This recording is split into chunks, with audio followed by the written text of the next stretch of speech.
नमस्कार, मैं हूं अजय बत्स और आप देख रहे हैं एक मिनट में एक खबर, यानी खबरी रफ्तार और विश्लेषण के साथ।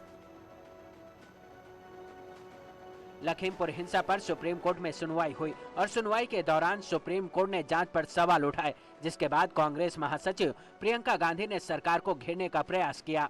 प्रियंका गांधी ने कहा कि उच्चतम न्यायालय ने भी सरकार की जांच पर सवाल उठाए हैं, क्योंकि लखीमपुर हिंसा नरसंहार केस में उत्तर प्रदेश सरकार की कार्रवाई सिर्फ और सिर्फ अपराधियों को सुरक्षित रखने के लिए की जा रही है।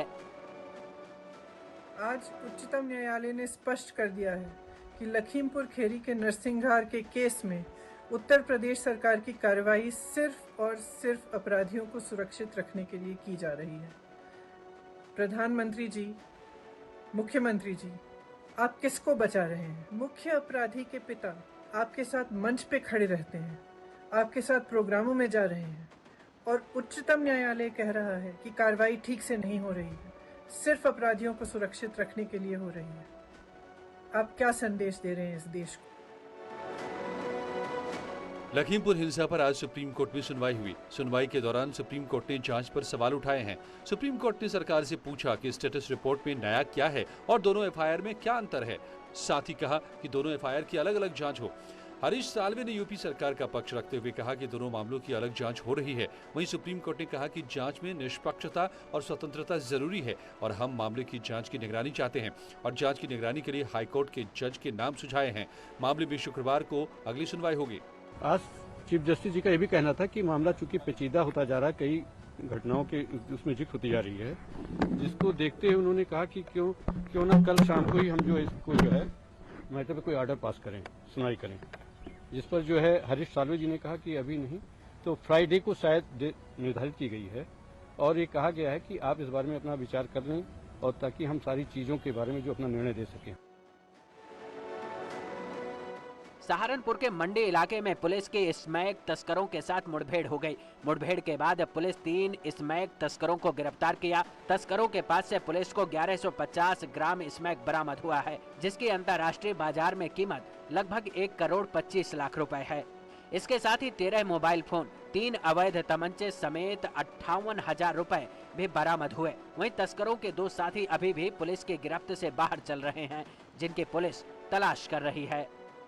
मुखबिर की सूचना के आधार पर चेकिंग के दौरान पुलिस मुठभेड़ में 3 शातिर स्मैकियों को गिरफ्तार किया गया है, जिनका नाम शिवम खुराना, अमर राणा और शुभम शेट्टी है और इनके पास से 1150 ग्राम स्मैक, 13 मोबाइल और 3 अवैध तमंचे, 7 जिंदा कारतूस, 315 बोर के और 2 खोखे बरामद किए गए हैं।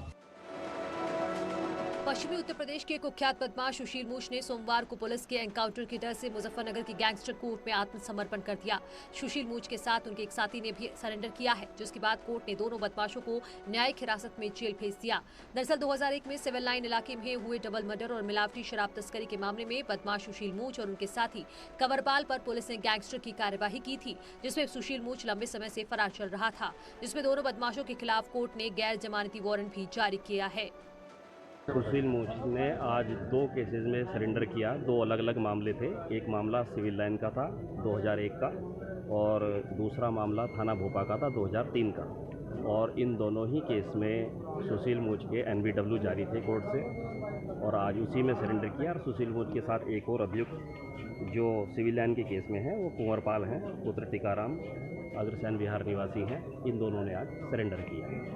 कितने समय से मामला चल रहा था जैसे कोर्ट में? ये 2001 से चल रहा था, एक सिविल लाइन का, और जो भोपा का है वो 2002 से चल रहा है।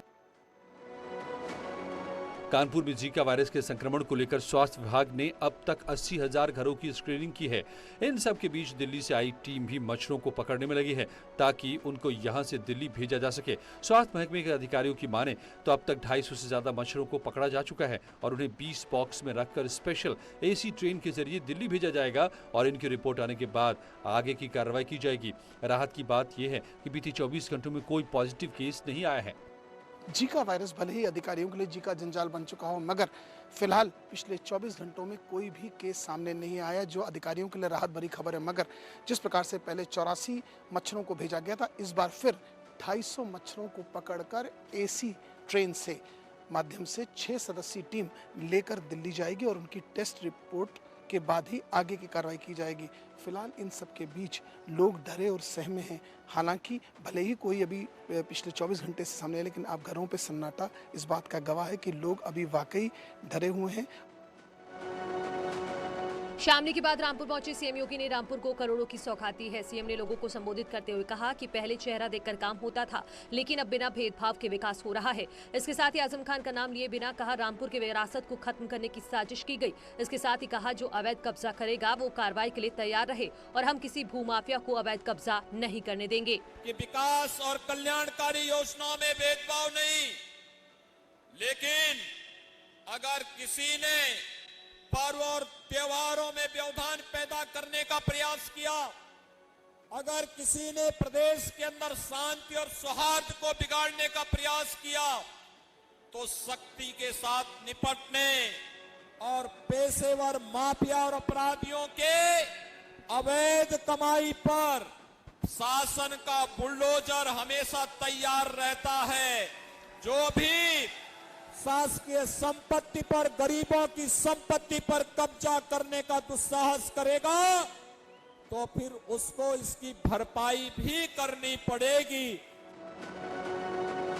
शामली दौरे पर पहुंचे सीएम योगी कैराना पहुंचे। यहां पर उन्होंने पलायन के बाद घर लौटे परिवार से मुलाकात कर उनसे बात की। सीएम योगी ने पीड़ितों को हर संभव मदद का भरोसा दिया। उन्होंने इन लोगों से कहा कि किसी से डरने की जरूरत नहीं है।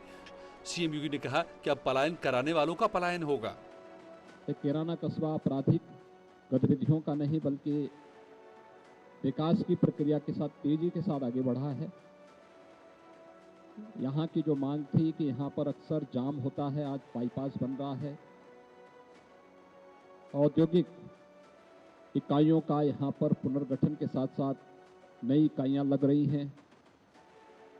काफ़ी बड़े पैमाने पर यहाँ की जो औद्योगिक प्राधिकरण है उसके माध्यम से विकास और निवेश की जो संभावनाएं यहाँ पर बनी है, सबका साथ सबके विकास का, तो हम विकास भी सबका करेंगे, शासन की योजनाओं का लाभ भी सबको देंगे, बिना भेदभाव के देंगे।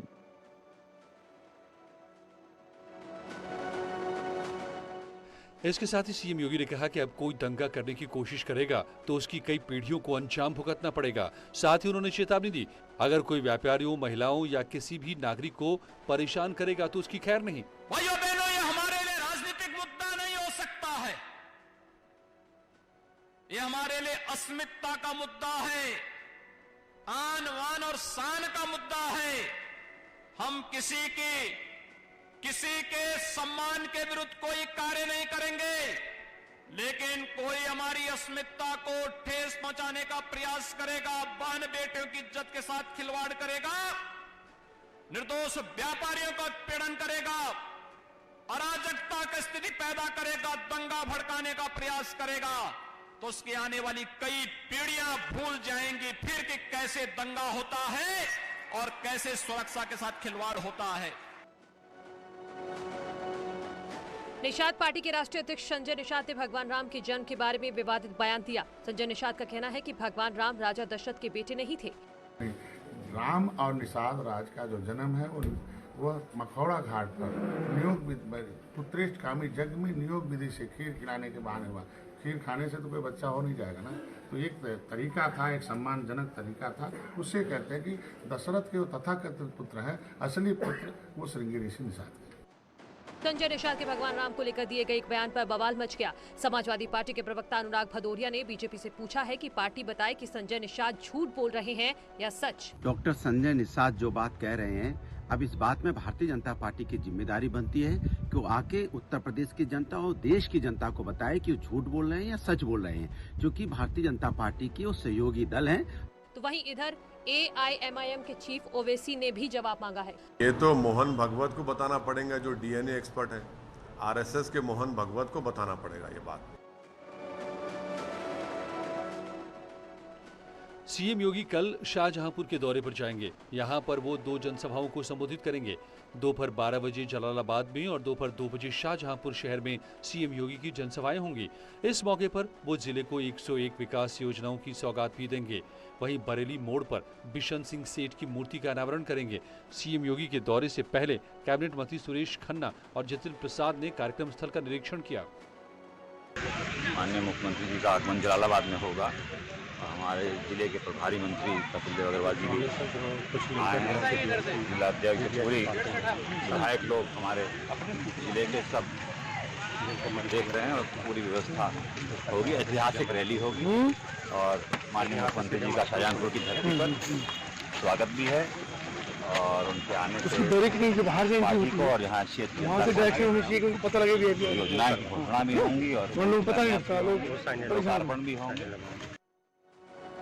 25 नवंबर को जेवर एयरपोर्ट के लिए भूमि पूजन और शिलान्यास किया जाएगा। इस भूमि पूजन और शिलान्यास कार्यक्रम में पीएम मोदी और सीएम योगी पहुंचेंगे और जेवर एयरपोर्ट की आधारशिला रखेंगे। पीएम के कार्यक्रम को लेकर तैयारियां की जा रही हैं। बताया जा रहा है कि इस कार्यक्रम के दौरान 2 लाख से ज्यादा लोग जुटेंगे, जिसको लेकर प्रशासन तैयारियों में जुटा हुआ है।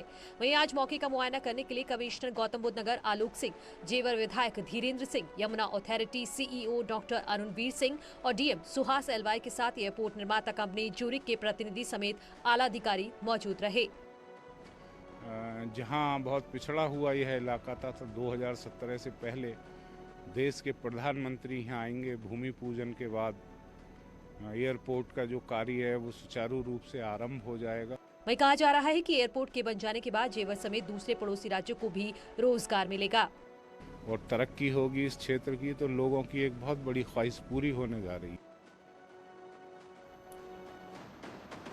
रिलायंस इंडस्ट्रीज लिमिटेड ने ईगल फोर्ड की शेल गैस संपत्तियों में अपनी हिस्सेदारी बेचने की सहमति दे दी है। हालांकि इस सौदे के मूल्य का खुलासा नहीं हुआ है। Reliance eagle Ford upstream holding ने ईगल फोर्ड शेल की संपत्तियों में अपनी हिस्सेदारी के विनिवेश के लिए समझौतों पर हस्ताक्षर करने की घोषणा की है। ये हिस्सेदारियां इन्वेस्टमेंट से ज्यादा कीमत पर बेची गई हैं।